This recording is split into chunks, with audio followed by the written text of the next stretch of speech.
Good morning students, myself Bhumik Patel from Kanwa Gurukul, Jeswanagaland.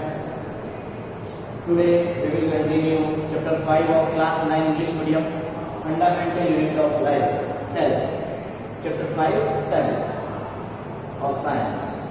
In previous lecture we have studied about nucleus and plasma membrane. A plasma membrane is outer covering of cell. And also studied about cell wall is additional layer to the cell membrane, is non-living and made up of cellulose like material. In plant cell only cell wall is present. In bacteria also cell wall is present. Then after we have studied nucleus. Nucleus is the control center of cell.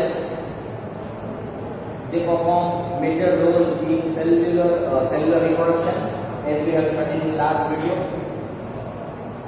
Also we have studied prokaryotes and eukaryotes. In prokaryotes, no clear nuclear membrane is present and some of organelles are absent. In eukaryotes, cell organelles, membrane bounded organelles and a nuclear membrane around nucleus is double layered nuclear membrane is present. Here I am showing an animal cell.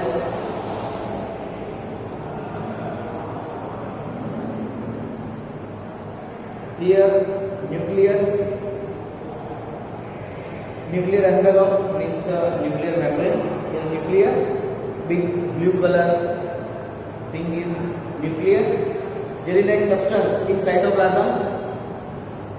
जो आज हम पढ़ने वाले हैं. Then after endoplasmic reticulum, जो भी हम पढ़ने वाले हैं, वाई शेप का दिख रहा है ये, वो ईआर है. एंडोप्लाज्मिक रेटिकुलम जो भी पढ़ने वाले हैं, ठीक है. प्लाज्मा मेम्ब्रेन जो बाहर की तरफ होता है एकदम. एनिमल में सेल वॉल नहीं होता, इसलिए इसमें दिखाया नहीं है, ठीक है. यहाँ पे माइटोकॉन्ड्रिया के बारे में भी हम पढ़ेंगे, ठीक है. देखो रफ ईआर ये दिख रहा है आपको, ये वाला पार्ट रफ ईआर है और ये वाला जो पार्ट है वो स्मूथ ईआर है, ठीक है. तो सेल में आप टेक्स्ट बुक में फिगर है उसको देखें और उसमें से स्टडी कीजिए कौन कैसा दिख रहा है.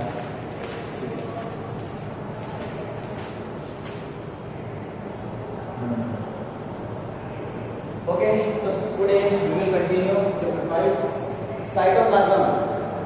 The fluid contained inside the plasma membrane is called cytoplasm. The jelly-like substance is called cytoplasm. Cell organelles are present inside the cytoplasm. तो दूसरी जो सेल ऑर्गेनेल है, मैंने नाम दिया था साइटोप्लाज्म में रिबोसोम्स, एंडोप्लाज्मिक रेटिकुलम, गोल्गी अपैरेटस, फिर प्लास्टिड्स है, वैक्यूल्स है, लाइसोसोम है. उसका फंक्शन क्या है वो अगले वीडियो में देखेंगे. बट अभी ये साइटोप्लाज्म के अंदर ये सब ऑर्गेनेल प्रेजेंट होती है. Each cell organelle performs specific function.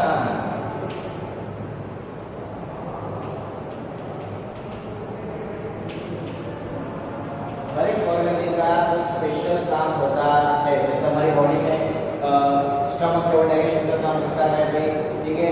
Lungs है वो ऑक्सीजन कैरी आउट करने के लिए काम करता है.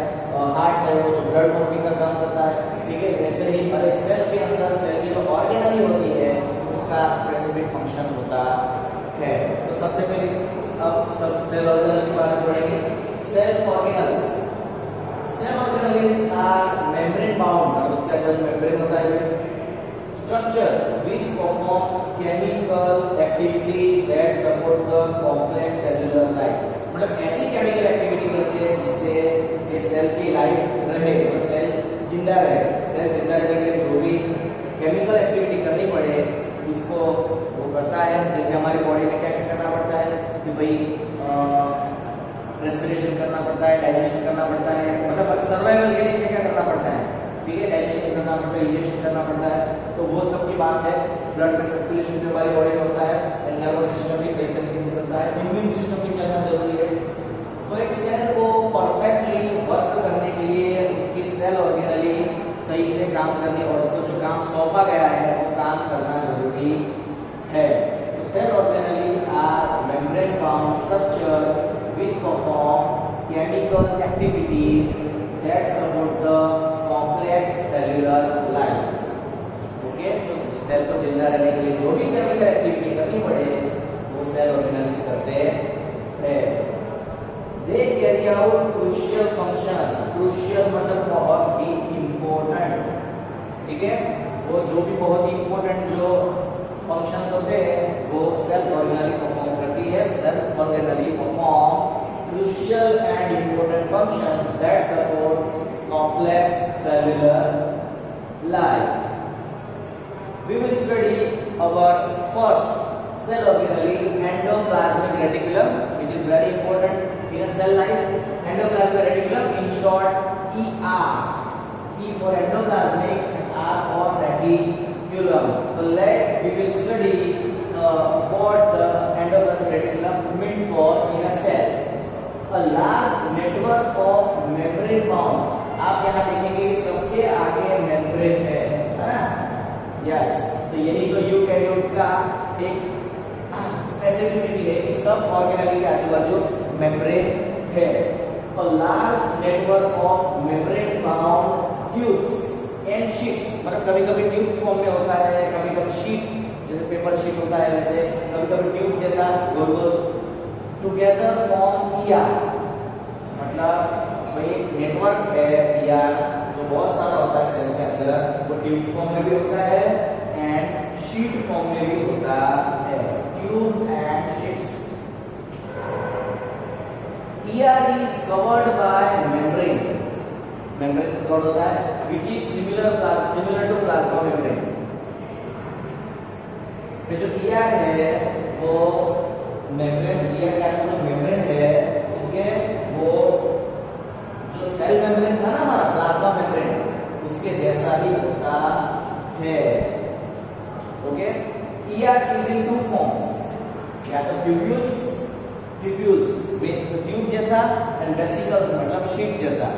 ठीक है, तो there are two forms of ER, tubules and vesicles.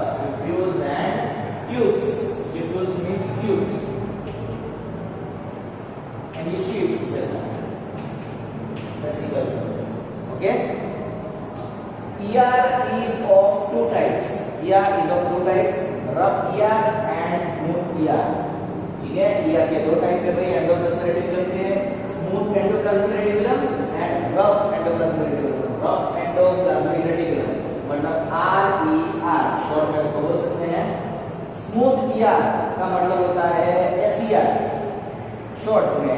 ठीक है, ऐसा नहीं है वो स्मूथ है वो हार्ड है, ऐसा नहीं. उसका रीजन हमें पता चलेगा. तो there are two types of ER, rough ER और RER एंड स्मूथ ER और SER. Rare and share. RER and SER, S for smooth, R for rough. अब देखते हैं कि RER एंड SER को ऐसा क्यों कहा जाता है. तो rough ER looks rough due to ribosomes attached over it. मतलब जो रफ ER है उसके ऊपर रिबोसोम्स अटैच्ड होते हैं, इसीलिए वो रफ दिखता है. रिबोसोम्स छोटे छोटे आते हैं गोल गोल. ठीक है, वो उसके ऊपर ट्यूब्स के ऊपर अगर चिपके हो कैसा लगेगा. जैसे क्रिकेट बैट होता है, बैट के ऊपर ग्रिप होता है, ग्रिप के ऊपर कभी कभी ऐसे गोल गोल दाने दाने जैसा होता है. ठीक है, वैसा ही जिसको रफ बनाता है उसको किसी भी बैट को पकड़ने में आसानी रहती है. तो वो रफ यहाँ पे पकड़ना नहीं है उसको, बट रफ का मीनिंग यहाँ पे ये है कि उसके ऊपर रिबोसोम अटैच होते हैं. अब भैया ये रिबोसोम्स क्या है. तो रिबोसोम भी एक टाइप का सेल ऑर्गेनेल है, उसको हम बाद में पढ़ेंगे. Ribosomes are sites of protein synthesis. मतलब हमारे बॉडी में जो सेल होते हैं, जब खाना खाते हैं उसमें जो प्रोटीन होता है ना वो हमारा रिबोसोम्स वो बनाता है, मतलब उसको कन्वर्ट करता है. ठीक है, फिर गोल्गी बॉडी करके एक ऑर्गेनेल में हम नेक्स्ट वीडियो में पढ़ेंगे, उसके अंदर वो स्टोर करता है इसको, प्रोटीन को. ठीक है, प्रोटीन सिंथेसिस मतलब प्रोटीन का कामकाज ये रिबोसोम्स करता है. तो RER looks rough due to ribosome attached over it. Ribosomes are site of protein synthesis. Okay. तो वहाँ पे प्रोटीन बनता है। SCR लाइक रिबोसोम, मतलब स्मूथ में रिबोसोम्स नहीं होता, दे सिंथेसाइज लिपिड्स। यहाँ पे लिपिड्स का मतलब होता है fats.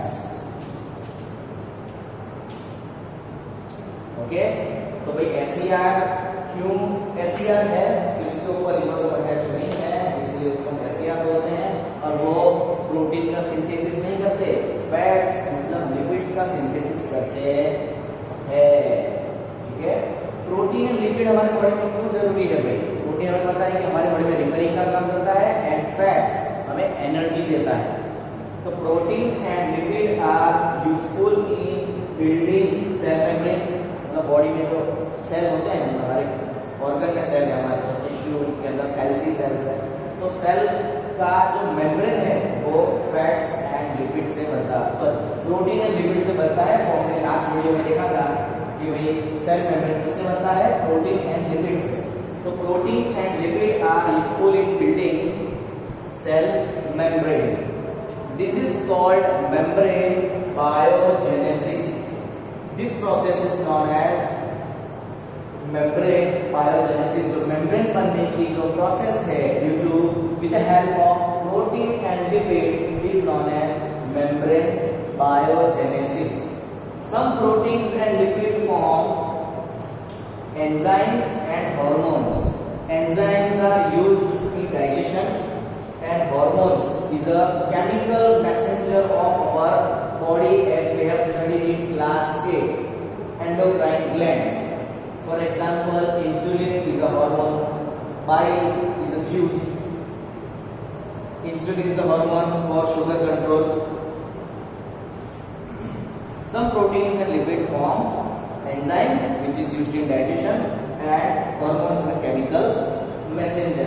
So as we have studied endoplasmic reticulum, we are studying the functions of endoplasmic reticulum. Last topic of today's lecture. So we will mention some important functions of endoplasmic reticulum, which is the end of this topic.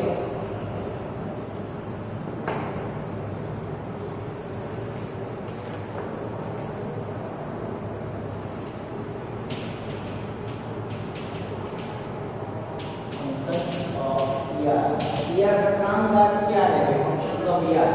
The first is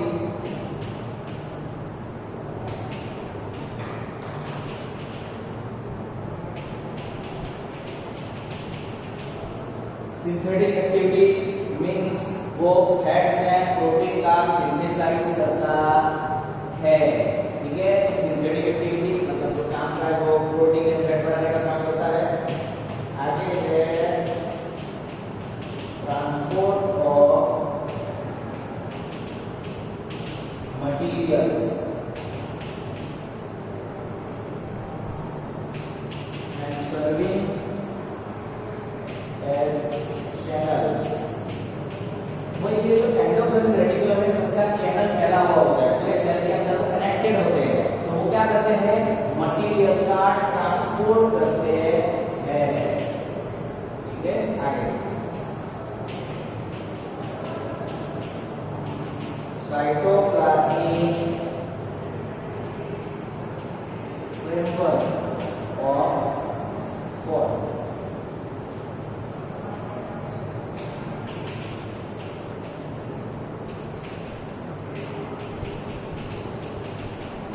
और क्या करता है भाई? तो cytoplasmic framework मतलब cytoplasm का इस्तेमाल करके उसके कनेक्शंस कहाँ होते हैं? साइटोप्लाज्म के अंदर होते हैं। साइटोप्लाज्म की मदद से वो ऐसा फ्रेमवर्क मतलब ऐसा सिस्टम तैयार करता है, इसीलिए बायोकेमिकल एक्टिविटी हो पाती है एंड मटेरियल का ट्रांसपोर्ट भी हो पाता है। Last, detoxification of poisons and drugs in liver cells of vertebrates। तो क्या करता है? डिटॉक्सिफिकेशन। डिटॉक्सिफिकेशन मतलब बिनजहरी जहर को मिटाना। Detoxification of poisons and drugs in liver cells. जो हमारी बॉडी में लीवर होता है, लीवर के सेल के अंदर जो पॉइजन एंड ड्रग्स जमा हो जाए उसको इनवर्टिब्रेट्स, मतलब जिसके पीछे बैकबोन है ना, तो हम वर्टिब्रेट में आते हैं, ठीक है। दूसरा कुत्ता, बिल्ली है, वो सब एनिमल्स है, वो वर्टिब्रेट्स में आते हैं, ठीक है। तो detoxification of poisons and drugs in liver cells of vertebrates में, वर्टिब्रेट्स के अंदर लीवर सेल में जो पॉइजन ड्रग होते हैं उसको इनचेरी मतलब डिटॉक्सिफिकेशन करता है, ठीक है। तो आज हमने देखा एंडोप्लाज्मिक रेटिकुलम, साइटोप्लाज्म का बड़ा सेलुलर पहली बड़ी endoplasmic reticulum. In next lecture, in next video, we will study about Golgi apparatus, which is the packaging side of protein. वो हम अगले लेक्चर में पढ़ेंगे। तब तक ये वीडियो को देखिए, घर में रहिए, सुरक्षित रहिए, लर्न कीजिए एंड ये स्टडी करते रहिए, जिससे ये सब चीज सेल के बारे में पता चलता जाए, क्योंकि सेल हमारी लाइफ से जुड़ा हुआ है, एक्चुअली लीवर सेल से ही बने हैं, तो उसके लिए पढ़ना हमारे लिए बहुत ही आसान है और मजेदार भी है। तो अगले वीडियो में हम अगला टॉपिक हम कवर करेंगे। ओके, जय स्वामीनारायण, बाय।